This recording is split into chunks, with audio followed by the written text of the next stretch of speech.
ఇలాంటి ఏదో పని చేయాలంటే ఇంకో ఏదో ఉండాలి. ఎవరున్నారబ్బా?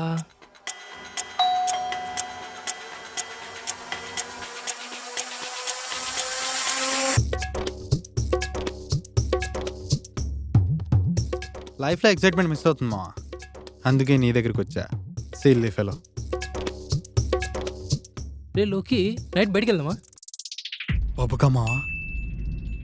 రే అయినా ఫోన్ కావాలంటే ఆ పిల్ల ఇచ్చేస్తుందా? ఆడితో తిరిగి నీకు మైండ్ మింగిందా? వాడు మెసేజ్ పంపిన ఫోన్ వేరేది, అది ఇంట్లోనే ఉందిరా. రేపు మార్నింగ్ అది ఇంటికి వచ్చే లోపు మెసేజ్ డిలీట్ చేయాలి. అది కాదురా మావా. ప్లానింగ్ అంతా నేను పక్కాగా చేశారా. నువ్వు మూసుకొని నాతో వస్తే చాలు. నీ ఫోన్కి ఏమైందిరా? స్లైస్ వాళ్ళు ఊరికే కాల్ చేస్తున్నారా, అందుకే పడేసా. ఈ ఫోన్ అయితే ఫోన్ పే లేదని చెప్పొచ్చుగా. ఇంత వర్స్ట్ గడవేంద్రా నువ్వు? నేనంతే.